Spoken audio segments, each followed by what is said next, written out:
Ukuthula kaNkulunkulu makube nawe hlobo salalelo umyalezo. Izwi lenkosi silithola kwiHubo 119 verse 28. Umphefumulo wami uyakhala ngosizi. Ngivuse ngokwezwi lakho. Kwelesilungu lithi Psalm 119 verse 28. My soul is weary with sorrow. Strengthen me according to your word. Usizi lokudlulelwa omthandayo akubi into yosuku olodwa bese kunqamuka. Kuthatha isikhathi ukuba kwamukele ngokugcwele ukuba kasekho.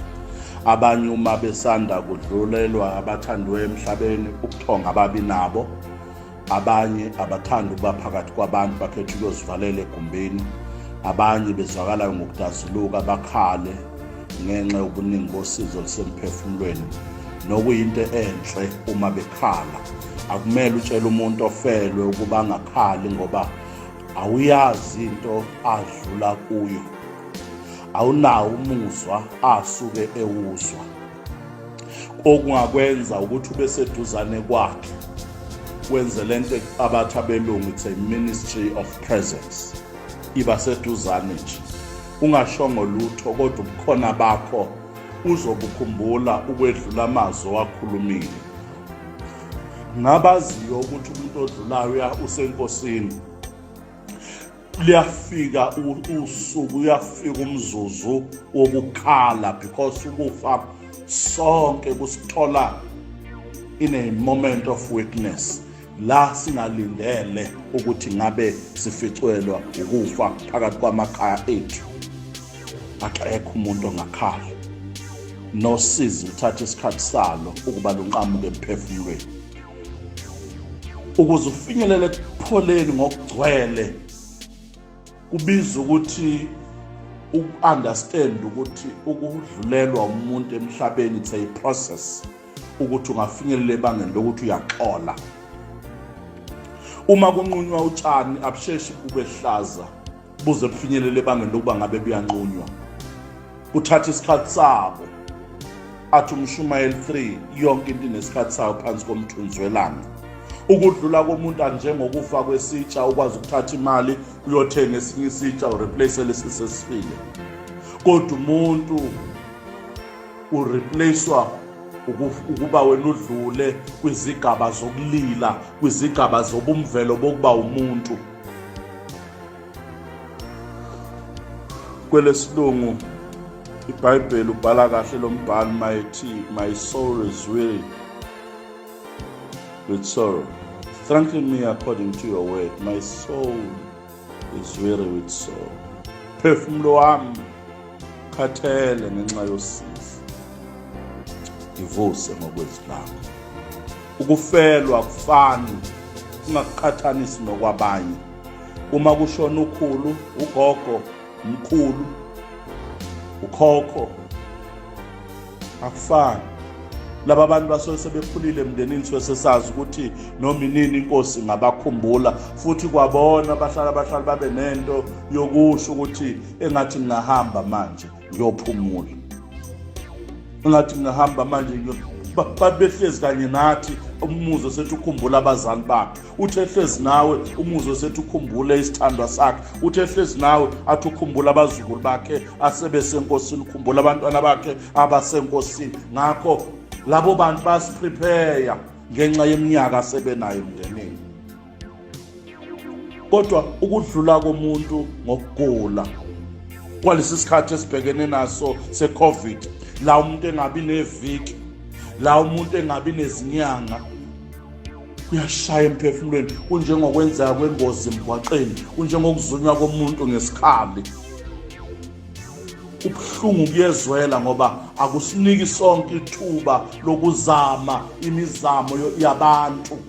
Ke uzame nento wayifungela yona ukuthi njengoba sengikholwa angeke ngisayenze into ethile, kodwa kunele ukufika ukugula egcekeni uzuye nalawa usuthatha isinqumo sokuthi angeke ngiye endaweni ethile ngoba sengiyakholwa. Kodwa ngoba usuficwe umzuzu ukuthi akuzabalazela ukunesalo umzimba obuthakathaka ufinyelela nala. Ngikukhuluma nomuntu owakwabhekana nesimo esilikhulu sokugulelwa ekhaya ukuthi ngesikhathi ungakagulelwa, ngesikhathi usezwa amandla evangeli, kunezinqumo oyithathayo, kodwa kunele ukufika ukugula noma ungeke usawatshela amakholwa ukuthi yebazalwane sengihambe ngafinyelela ebangeni elithile ngenxa yokugulelwa. Kuba umuzwa wakho, kuba isixoliso sakho senza uNkulunkulu hayi ngafunga ukuthi into ethile angeke ngiyenze mase kuthiwa ngiyakholwa, kodwa nganele ukuficwa umzuzu wobuthakathaka ngiyaluze ngaze ngawufika endaweni engafunga ukuthi angeke ngibe kuyona. Mina ngikhuluma ngereality yempilo, angikhulumi ngalabo abangakayiboni lezi zinto engikhuluma ngazo. Kudlula komuntu ngendlela eso sudden njengalesi sikhathi esibhekene naso ibuhlungu kakhulu. Ubuhlungu obehlela imindeni efelwe kulesi sikhathi esikusona buhlungu kakhulu, kunjengathi bonke laba bantu badlule ngesikhala, bonke laba bantu badlule ngengozi emgwaqeni. Kodwa siduduzwa yilawa mazwi ashiwo uJesu encwadini kaJohane 14 verse 18, I will not leave you comfortless, I will come to you. Ncwadi kaJohane 14 verse 18, uNkulunkulu wethu uJesu wethu uthi akakushiya sisodwa sizintandane singenako ukududuzeka emphefumulweni, ngathi uzobuya zosinika ukuqina siqhubeke nohambo. Ukubhekana neqiniso lokufelwa emva komngcwabo kubalulekile, kuyasiza. Kunezinto kumele siyiqikelele ukuba uma usudlulile umngcwabo, kunezinto kumele sizinake zibe reality ukuze sikwazi ukuphola, ngoba awukwazi ukufinyelela ebangeni lokubuxole ngokugcwele kunezigaba ozeqile zokuba udlulelwe emndenini wakho. Uma sebehambile kade bekunqungile bekunika imfudumalo egcekeni lakho, uzokwenza njani?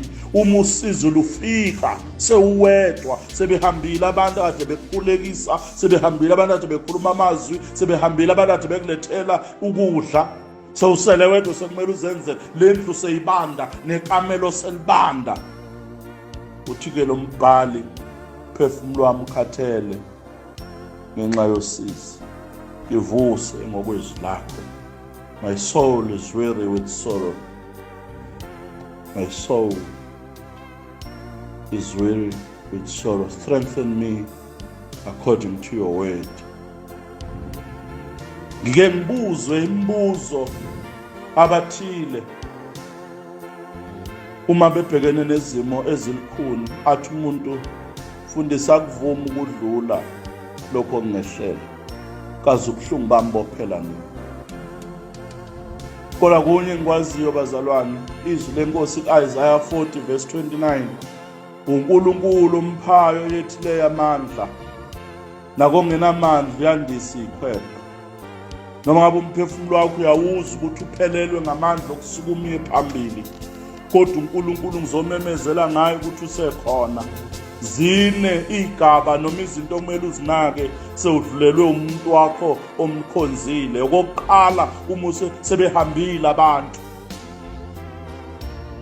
seyinasekho ihlobo, sebehambile abangani, sebezogcina manje ngey'ncingo. Okokuqala okumele ukwenze ukuze uphole, amkela ukuba igugu lakho alisekho emhlabeni. Akekho ongaxola ezibele sisigaba seqiniso lokuthi lo ebesimngcwaba angeke sabuye ngimbone ngesiqu sakhe, ngeke ngisabuye ngilizwe iphimbo lakhe, ngeke ngisabuye ngilizwe iphunga lakhe ukuthi ukhona endlini, neperfume yakhe noma ingagqoka womunye umuntu ngeke isafana nempahla kade eyigqoka noma zingafana negqokwe womunye umuntu, but ngeke sabuye. Umzimba ofayo kodwa umphefumulo awusoze wafa, ngoba umphefumulo uyigugu likaNkulunkulu alishutheke ngaphakathi kwale nyama efayo. Inyama efayo kodwa umphefumulo awufi, kodwa yamkela ukuthi ufinyama kodwa umphefumulo wakhe awufile. Lokhu kwamukela kulekelela ukuba wazi ukuthi ngolunye usuku lwakho uma selifikile nolwakho usuku uma selifikile nizokwazi ukubonana. Ngokubambelela kulawo mazwi nje ukuthi ngisazophinde ngimbone, ukusiza ukuthi ukwazi ukuxolwa. Kwenye into esisiza ukuthi sikwazi ukuxolwa ukumbona umuntu ngosuku lwakhe lokugcina, ulibona ibhokisi lakhe, umbone lele emkhunjini wakhe. Lokho kuyalekelela futhi ukuthi ukwazi ukuba mase kufika isikhathi soxolo ukwazi ukushesha uxole kunokuba ingaveza ngisho ithuba lokuba ungambona. Enye yezinto yenza kube buhlungu kakhulu kusinde satshe emphefumulweni yabaningi ukudlulelwa amalungu emndeni ukuthi ithuba lokumbona alibi khona. Fika umuntu esesongiwe ngoplastiki ebhokisini elele kulo, kungabe kusaba khona nethuba lokuba angangena ngisho endlini okukhonzelwa kuyo, adluliswa siwe elibeni. Kubuhlungu lokho. Siyothini-ke ngoba isikhathi esibhekene naso isona esisilawulayo. Nokuhambela elibeni kuyasiza ukuthi uxole, kuyakusiza ukuthi wamukele ukuthi akasekho sibanibani. Ngike ngaba kwa-Israyeli iminyaka yalandelana 2011 no-2012 ngikwa-Israyeli ngivakashile nje ngiyopholisa ikhanda, ngiyozama ukucinga nami ezinye zezinto ey'shoyo imbhalo ukuthi zinjengoba na. Mangifika ngaba nesithuba kwenye inkathi ngabona umngcwabo, ngaba nethuba lokuhlala iy'nsukwana, ngaqaphela ukuthi abaJuda baya for 7 days ethuneni sebembekile beyokhala bephethe ngisho ukudla, bakhale badle bakushiye okunye lapho babuyele ekhaya. Kuzothi ngosuku luka-7 bese kufika umpristi ezobahlambulula ebasusa ithunzi lokuba bafelwe. Nayo le process yokude uyovakasha ethuneni loshonile kuyayiletha i-total healing, kuyayivusa ibond. Akusho ukuthi uma uya ethuneni lesithandwa sakho lelunga lakho ingoba ukholwa. No, kunento uNkulunkulu angiphayo enganizilwane. Uma seziwubona umswane wenye ziyahamba ziyobhonga khona, zikhale, ziphuquza uthuli libheke phezulu. Uma imvelo ikwazi ukukhala kanjalo, thina abantu soyekelana ukuya la sabatshala khona sibathandayo. Soyekelana ngoba kuyayiletha i-healing ukwenze njalo. Siyaqonda ukuthi ukufa okwabantu bonke, kumiselwa abantu bonke. Kuyasiza bazalwane bami enkosini ukuba wamkele ukuthi sihambile. Asebehambile balapho singeke safika khona ngeziqu zemvelo, nabo bafika kithi besezweni lokomoya. Okwesibili ngifuna ukuthi ukubambe kulo myalezo akusikho ukuthi nje yamkela. Empeleni masifelwa silahlekelwa ngoba into elahlekayo awuyazi yaphi. Kodwa wonke umuntu odlulayo emhlabeni oyilunga lomndeni asilahlekelwa uye. Kodwa uNkulunkulu uyabalondoloza baye emndenini omkhulu kunalo esisele kuwona. Sonke siyophelela kuwo. Okwesibili akusikho kuphela okokuqala ukuthi sidlula kanjani kwinhlungu yokufelwa. Ngithe okokuqala amkela ukuthi leli gugu lakhe alisekho emhlabeni. Ayikhathaleki indlela umuntu ahambe ngayo, noma ngabe umntwana besasesiswini, kwamkela ukuthi usethule, but it does not mean uyifailure. Amkela ukuthi udlulile bebenihlezi naye uNkulunkulu wamlanda, kwamkele. Akhathaleki ukuthi umuntu uhambe ngengozi noma uhambe ngokugula na. Uma umuntu esedlulile kubuhlungu, bamkele lobo buhlungu ukuthi usehambile kodwa akafile ngoba umphefumulo awufi, kukhathala inyama yancwatshwa. Okwesibili sidlula kanjani ubuhlungu bokufelwa. Asikho kuphela ukwamukela ukuthi usedlulile, kodwa kwesibili uvumele ukubuzwa ubuhlungu bokufelwa. Khona abantu abazama ukuyiqinisa abazenza igora zoshibhoshi uma sekufiwe, umuntu angafuni ukudazuluka akhale. Lamukele leliqiniso lokuthi udlulile bese sewulamukela neqiniso elilethwa imizwa yokuthi khala kunobuhlungu obukhona, kunemibuzo efikayo uyibuza ukuthi kungani manje uNkulunkulu? Why me at this juncture? Why now uNkulunkulu? Uvumeleleni manje uNkulunkulu? Safika lesi sikhathi yamkela, iba nemibuzo, ivumela imizwa, uyidedele imizwa, ngoba abaningi bacindezela imizwa ngesikhathi engabe bayidedele ngaso, bayagula namhlanje, banamathwe izifo engabe zibanamathanga ngoba bacindezela imizwa. John chapter 11, uJesu esefikile la uLazaro efele khona, engcwatshwe khona, wakhala uJesu phambi kwabantu, babona abantu ukuthi uJesu yakhala. Noma ayazi uJesu ukuthi uzomvusa uLazaro, kodwa uJesu wakhala phambi kwabantu, bambona ukuthi uJesu ulusizi ngokudlulelwa umngane wakhe. Sizozibelani kube ngathi akubuhlungu, sizozibelani. Encwadini kaSamuel wesibili chapter 18 verse 33 sizwa ngenkosi uDavid ukuthi yakhala, yanqamla phakathi kompheme, yanqamla phakathi kweyikhulu, yakhala iphikelele ophahleni, ikhalele uAbsalom. Noma isizwe nabantu babethi uAbsalom mubi, kodwa kuDavid wazi ukuthi lona uphuma okhalweni lwami, lona ngeke ngahleka ngaye, lona ke kwaba nezinto ezinhle ezenzekile lapha ekhaya. Noma umphakathi ungambuka umumbi, kodwa kimi ukhona isikhathi ngisicabangayo ukuthi ngeke ngahleka nalo muntu. Khona amalungu emndeni yethu adlulayo emhlabeni, kodwa abantu ngoba bayifezanga inhloso zabo, ngoba lowo muntu ukhona into angayenzanga ngendlela babefisa ngayo abanye abantu, bese bembone umuntu omubi, bagxeke benze zonke izinto. Abanye ngoba sikulesi sikhathi bazibabhala nakuma-social media, ukungazwelani nefamily ngomuntu odlulile, but wena oyilunga lomndeni. Cry like David akayifihlanga imizwa yakhe. But bonke bemangala bethi besicabanga ukuthi angeke akhala uDavid, besicabanga ukuthi uzothi thathani niyomgqiba, kodwa uDavid wanesikhathi sokukhala uthi awu Solomon ndodana yami, Solomon ndodana yami, Solomon ndodana, wakhala ngoba sikho esindlebende kwabakwaso. Ivumele imizwa mayifika. Okwesibili lokho ukuthi akusikho kuphela ukuthi wamukele kokuqala, kodwa kwesibili ivumele imizwa uma isifikile yokuthi khala dazluka ukuze ubhodle. Okwesithathu senze njani ukuze sikwazi ukuthola samukele ukuthi usehambile obeyigugu lethu, zilungiselele ukuba usuzophile ngekho buqu bakhe egcekeni okushiyile. Zilungiselele nje lokho ukuthi senzoqala manje ikhasi lokuthi uma bekuyena obeklina igceke, uma bekuyena oshintsha amadrop, uma bekuyena obekhokhela ama-bills, yonke leyo nto sizobuyize kuwe. Uma bekuyena obepheka eklini washa lapha egcekeni, zilungiselele ukuthi usuzoqala leyo misebenzi akade yenziwa ileli lunga lakhe, ileli gugu lakhe eselingasekho emhlabeni, konke sekuzobuya kuzokwenziwa nguwe.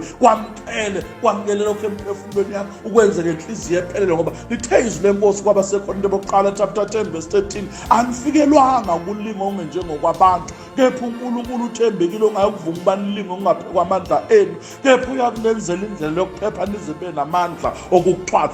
Yamkela ukuthi amathasi akade enziwa yiloyo muntu oyigugu lakho sehambile emhlabeni, asebuya sezokwenziwa nguwe. Akekho ozovala isikhala sakhe except you. Nemisebenzi akade yenza sizokwenziwa nguwe. Zilungiselele ukuyiphila impilo enjalo, ukuthi sinamaload awu-2. Ile responsibility yakho, i-responsibility yakhe. Impilo yakho nomndeni wakho mayingamiswa ukuthi nifelwe. Impilo yakho nomndeni wakho mayingamiswa ukuthi nifelwe. Kubantu abasebasha bashonelwa ama-spouses abo. Incwadi yabaseKhorinte bokuqala chapter 7 verse 8 and 9, noTimotheo wokuqala chapter 5 verse 14 uthi, ninelungelo lokuphinde nigane manithanda ukugana kusezwini lenkosi.